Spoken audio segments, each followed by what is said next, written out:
pregação na série é Agindo como Jesus, para imitá-lo nas formas em que ele reagiu ou agiu em algumas situações na vida dele aqui na terra. Hoje o título é Até ele reclamou. Até ele reclamou.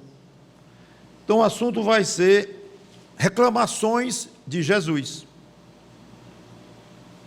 Uma pergunta: reclamar de alguém por ter feito algo que você não gostou é atitude boa ou ruim?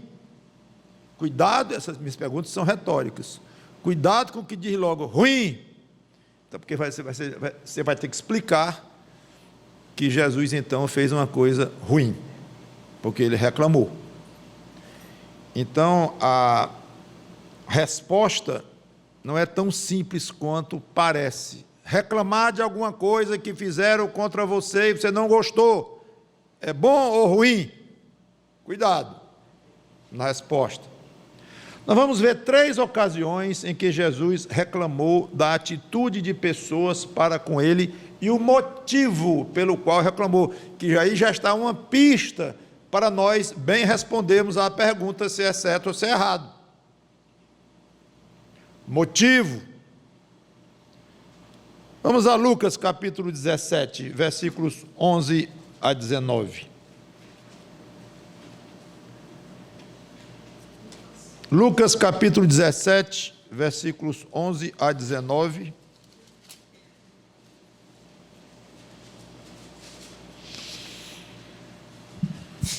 Diz assim: de caminho para Jerusalém,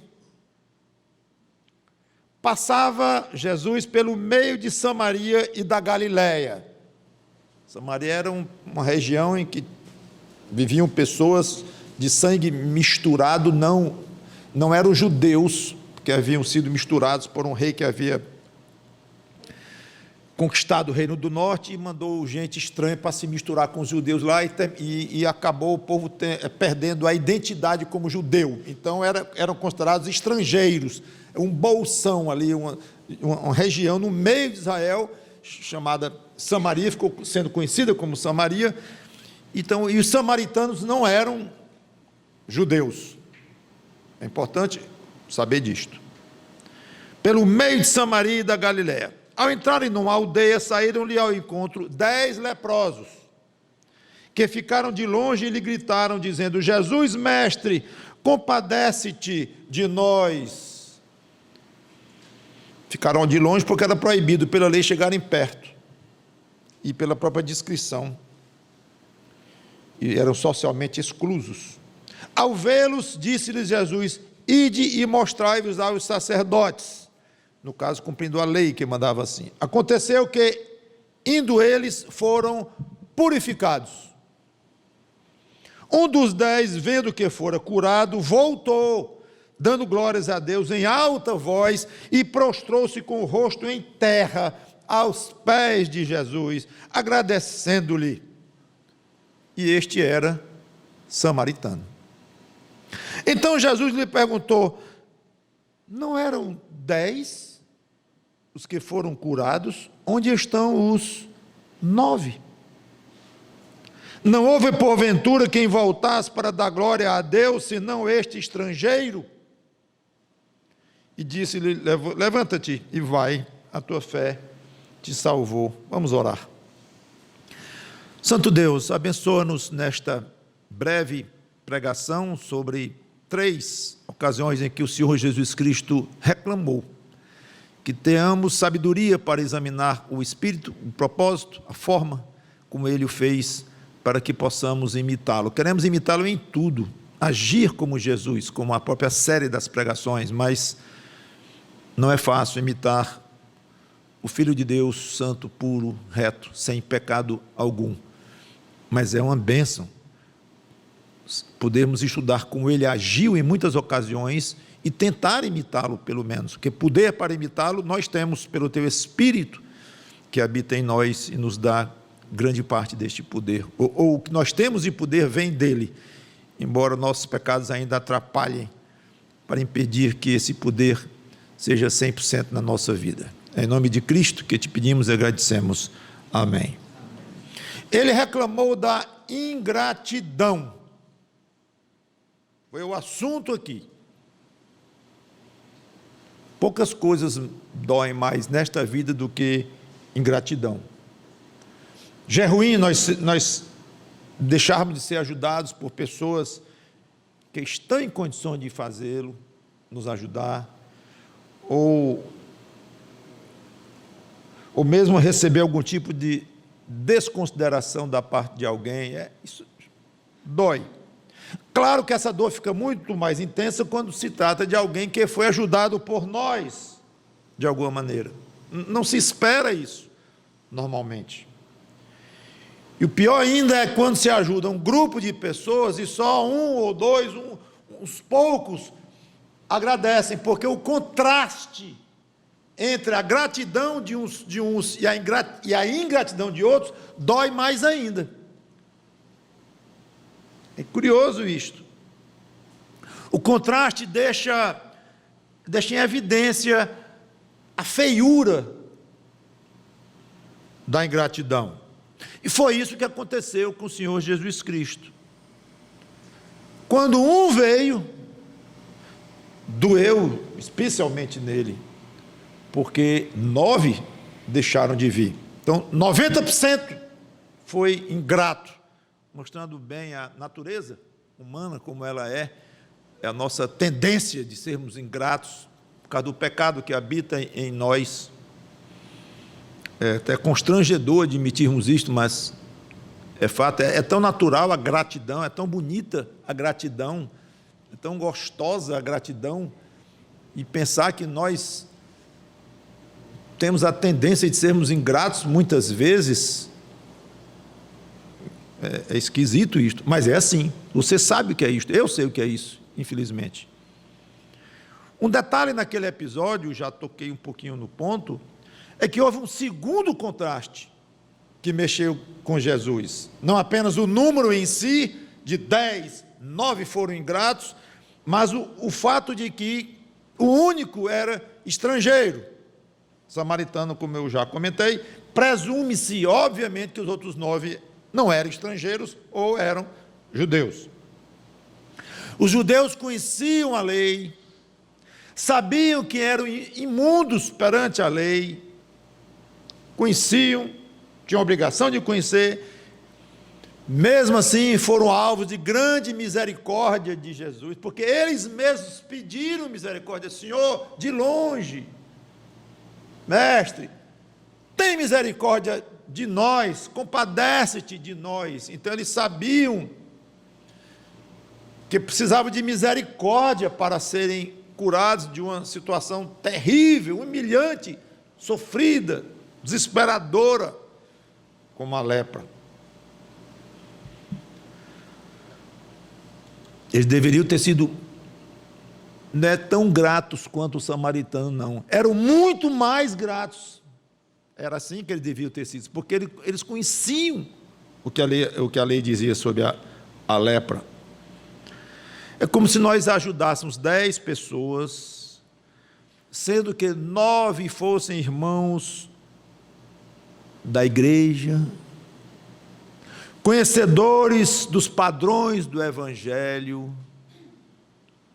e uma nem crente fosse. E o único que mostrasse gratidão a nós fosse exatamente o não crente. Isso nos deixaria, acho que, arrasados. Como é que pode? Toda comparação tem um certo limite. Essa comparação que estou fazendo aqui não é perfeita, claro, mas para dar a ideia do que passou no coração dele, para ele dizer, e os 9, só veio este estrangeiro. Se ele chamou a atenção, é porque doeu nele, que os judeus do povo de Israel, que conheciam a lei de Deus, não voltaram. Então fica aí este motivo de reclamação, ingratidão, doeu nele, e ele explicitou esta dor, reclamou. Mateus capítulo 26, Mateus 26, 47 a 50.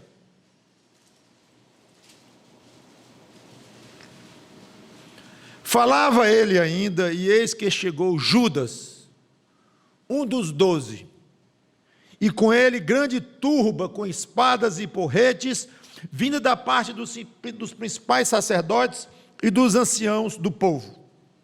Ora, o traidor lhes tinha dado este sinal: aquele a quem eu beijar é esse, prendei-o. E logo aproximando-se de Jesus, lhe disse: salve, mestre, e o beijou. Jesus, porém, lhe disse: amigo, para que vieste? Nisto, aproximando-se, eles deitaram as mãos em Jesus e o prenderam. Pule para o versículo 55. Naquele momento, disse Jesus às multidões: saístes com espadas e porretes para prender-me como a um salteador, um ladrão? Todos os dias no templo eu me assentava convosco ensinando, e não me prendeste. E a passagem continua. É interessante como ele reclama da forma com que foi preso. É óbvio que ele não gostou de ter sido preso, que foi humilhante, injusto, ingrato, tudo que você possa imaginar de ruim, em termos de atitude, prenderem um homem daquele. Mas não foi disso que ele reclamou. Foi ter sido preso como ladrão. Se tivesse sido pego roubando, tentando fugir, que viesse com paus, como um mau elemento, um arruaceiro, um criminoso. Mas era o contrário, todo mundo conhecia do templo, onde ele publicamente, durante uns bons 3 anos e meio, ele se assentava pacificamente e ensinava as pessoas. Ele era conhecido, se não reconhecido como Filho de Deus, como o Messias, não era nem o caso, mas ele era conhecido até socialmente, ali no meio do povo, e já era muito famoso a esta altura, muito conhecido. Não era alguém desconhecido ou que, sendo conhecido, havia praticado um crime flagrante. Não, nada nisto, nada disto. Então, a forma, a maneira doeu especialmente nele. Esse problema de forma é muito mais importante do que às vezes parece. Vocês, eu, já vimos pessoas magoadas, não tanto pelo conteúdo das palavras ou das ações em si, mas pela maneira como foi dito. Aliás, você e eu devemos conhecer isso dos dois lados. Dos dois lados. Você deve ter ocasionado pessoas, ferido pessoas pela forma com que falou. E você já deve ter sido ferida, ou ferido, pela forma com que falaram a você. Diferente, ou melhor, a parte do conteúdo daquilo que foi dito. Quando você se sentir magoado com alguém por isso, chame e reclame, usando essa palavra. Confronte, diga, explicite a sua mágoa a quem lhe magoou. Jesus fez isto. Agora, veja a forma como você vai reclamar da forma com que lhe feriram. Porque se você usar uma forma ruim para reclamar de alguém que usou de uma forma ruim, você estará infringindo aquilo do qual você está reclamando. Você está fazendo aquilo pelo qual alguém lhe feriu. O que acontece de alguém estar ferido, vai reclamar para o outro que o feriu, e ao fazer isto, faz de uma forma errada, obviamente piorando a situação. A maneira como Jesus reclamou foi suave, mas inteligente, firme. Sem agredir, ele mostrou a desconsideração deles e a falta de necessidade de fazerem daquela forma. Então, ele, pelo menos pessoas de boa intenção, ou que tivesse o mínimo de julgamento, se não naquele momento, mas depois pensando, deve ter se sentido bem constrangido. Por que levei um pau na mão para prender aquele homem? Tudo bem, fosse para prender, que prendesse, levasse-o lá para o sumo sacerdote, se fosse julgado lá, mas que também seria errado, pelo contexto, mas não é nem o caso é a maneira. Eu fico imaginando se muitos dali com um pau na mão, quando Jesus falou daquela forma, se olharam assim encabulado e jogaram fora imediatamente. Que coisa triste que eu acabei de fazer aqui, não tinha necessidade, magoei mais do que era necessário. Por fim, João 18, 19 a 23. João 18, 19 a 23.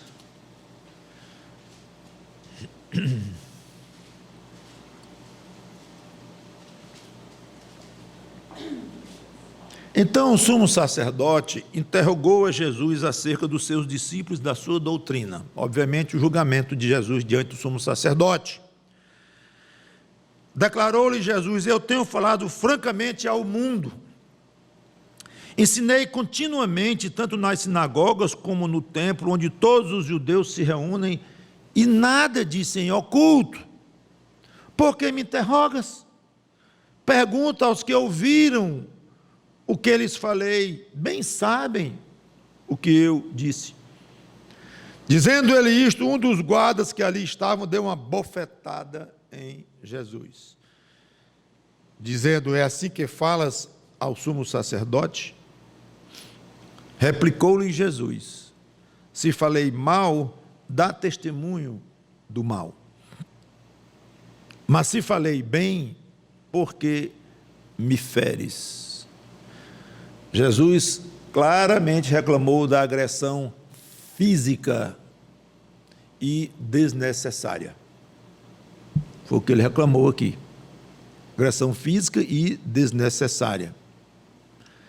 E vemos uma das cenas mais revoltantes, mais patéticas, de mais mau gosto, talvez da história humana. Um homem daqueles sendo maltratado, esbufeteado por um soldadozinho romano arrogante. Ele tem um abuso daquele soldado pessoalmente. Bom, se ele estiver no céu, pode até estar, depois, se ele se arrependeu do que fez, vamos ser grandes amigos. Se não, tchau. Mas é impressionante a arrogância daquele soldadozinho em bater no mestre, homem respeitado, homem que não tinha no currículo nada de agressão, só bondade, só fazendo bem, só curando pessoas, agora ao mesmo tempo pregando a verdade. E ao pregar, obviamente, foi contra muitos que queriam continuar nos seus pecados. Mas o fato é que Jesus reclama imediatamente da brutalidade do homem. Ele reclama. Agora, vejam novamente a maneira como ele falou. Se eu falei mal, diga. E se eu não falei, por que você me bate? Eu acho impressionante, fascinante, esta reação do Senhor Jesus Cristo. Era característica dele enquadrar a pessoa, o agressor, de uma maneira calma, respeitosa, mas firme, argumentando com lógica, bom senso e fazendo perguntas fazendo perguntas, quase sempre fazendo perguntas. E aqui ele fez isso, fez com o leproso: cadê os outros? Por que me feres? Deixando o outro sem jeito. Totalmente sem jeito. Conclusão. Assim eu aprendo para mim próprio. Quando for agredido por alguém, fisicamente ou moralmente, sinta-se livre para reclamar, para externar o seu sentimento, a sua dor. Está doendo aquilo que fizeram contra você. Aliás, eu diria mais: se for para você ficar com amargura no coração, você tem obrigação de reclamar. Obrigação, não é mais opção. Para ficar com amargura no coração, por alguma coisa, pequena ou grande, consciente ou não, que alguém lhe fez, se for para você ficar com amargura no coração, você tem a obrigação, repito, de ir falar, confrontar, passar limpo, como se diz, dizer, abrir o jogo. Muitos crentes fogem disto, o que eu acho uma pena, porque as instruções das Escrituras são claras. Eu não vou nem ler, eu já quero encerrar.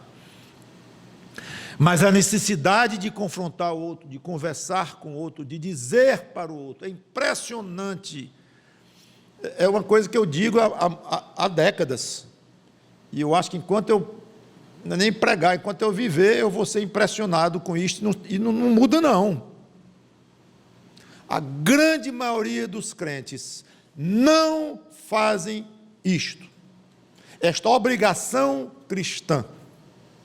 Guardam rancor, ou tentam esconder lá dentro de um cantinho escuro qualquer do coração, esconder ali uma raiva, ou uma amargura, ou uma queixa ruim, mas não enfrenta a obrigação cristã. Diz assim: meu irmão, minha irmã, eu estou magoado com você, eu preciso lhe dizer, estou triste, ou estou com raiva, o que for, eu estou assim, e eu vou tirar essa carga hoje. Se você vai entender, aceitar, me pedir perdão de joelho, ou me largar um tapa no pé do meu ouvido, não estou preocupado. Eu hoje me libero deste peso miserável. Você me agride e eu é que fico com mágoa, com raiva ou com rancor no meu coração. Não eu. Isso está me doendo mais do que a agressão em si. E o diabo adorando essa história. Uma mágoa às vezes pequena. Como eu disse, até inconsciente, admite-se. Mas o diabo é perito nisso, em soprar no seu ouvido, você está vendo? E aquilo vai crescendo, crescendo, crescendo. E fica algo, um monstro, na vida do crente, do agredido. Ora, parece irônico. Várias vezes, eu já tentei, conversando com o irmão em gabinete: irmão, fale com o seu pai, fale com o seu marido, fale com o seu filho, fale com o seu chefe, fale, diga isso que está lhe maltratando. Não, vou não. Sou tímido, tenho medo, o senhor não sabe a brutalidade da pessoa, vem com 7 pedras na mão, vai me ferir mais ainda. Aí desfia um monte de motivos que já sei de cor. Eu não quero saber de nenhum deles. A sua obrigação é ir, fale, reclame, diga, trate. Então fica a lição. Reclamação de algo que fizeram contra você não é em si, por si mesmo, reprovável. Não é. Depende do motivo pelo qual você vai se queixar, do espírito com que você vai se queixar. Nós vimos tudo isso nas 3 histórias de Jesus. O motivo, o espírito com que ele reclamou, a forma como ele reclamou, tudo isso ele nos ensinou. E lembre-se do critério dele, da fórmula dele: fazer perguntas. Para alguém que você está magoado, triste, chateado, se sente ofendido ou ferido, chame e faça perguntas à pessoa. Na hora de acusar, se for para acusar de uma maneira muito consciente, pode até fazê-lo, mas com muito cuidado. Fazer perguntas é muito mais seguro, até porque dá outro motivo de dizer coisas do coração do outro que você nem sabia, e às vezes até ameniza a sua mágoa quando você ouve do outro uma explicação qualquer digo, apropriada. Pastor, uma pergunta para encerrar: e se eu conseguir ficar sem tratar com a pessoa e tirar todo o rancor, 100% do rancor? Estou dispensado de confrontar a pessoa? Talvez pastores diferentes iriam responder isso de maneiras diferentes. A minha resposta é assim: de um lado, sim, você está dispensado, no contexto que você não está, pelo motivo que você não está, ou considerando que você não está com mágoa no coração e rancor, e você realmente, olha lá, você realmente, porque isso é enganoso, realmente você conseguiu ficar sem mágoa, e tirou, você conseguiu isso mesmo sendo alvo daquela tal agressão, seja lá qual for. Então, por esse aspecto de que você está alimentando uma coisa ruim, tudo bem, admite-se que você não esteja, de fato, você conseguiu vencer isto sem um confronto. Ok. Por mim, eu acho que em grande parte das vezes, não 100%, mas tem que ter sabedoria para saber uma coisa ou a outra, mas em grande parte das vezes você faria um grande favor. É uma caridade que você faz para o outro. Dizer: você me magoou. Foi inconsciente. É bom ter mais cuidado quando falar e botar essa consciência para funcionar mais, porque você me magoou. Não é por isso. Você me magoou. Está perdoado sem falar com você. Esse perdão já está. Estou partindo do princípio que você não tem mais rancor. Lembra da situação que você perguntou? Se eu não tenho mais rancor nenhum, ainda tenho que ir assim mesmo? No aspecto de alimentar rancor, não, porque desapareceu. Ótimo. Mas eu acho que você faria um exercício cristão fantástico, seu e do outro. E a probabilidade dos dois crescerem espiritualmente é alta. Especialmente você, que foi diante de Deus, já sem rancor nenhum, mas foi dizer para que o outro tenha subsídio, para ter mais cuidado com o que diz, conhecer a sua sensibilidade e se relacionar de uma maneira mais rica com você próprio e com as outras pessoas. Então você foi com esse espírito, e se você fizer isso, eu acho que você vai crescer espiritualmente. É um exercício altamente saudável. E quem sabe o outro também reaja de uma maneira digna, elegante, nobre, e diga que foi inconsciente, explique, e peça perdão de fato, se foi consciente. Os dois vão crescer, e ali aquela relação vai ficar mais forte do que antes. Então, minha sugestão, em princípio, tem exceções, em princípio, trate, explicite, externize com quem lhe fere, lhe magoa. Jesus parece que fazia isso livremente. Livremente. Quantas vezes ele fez isso, nós não temos nem registro. Agora, sempre com os critérios santos. Motivo santo, o Espírito Santo, saudável, puro, excelente, e a forma santa, bela de fazer.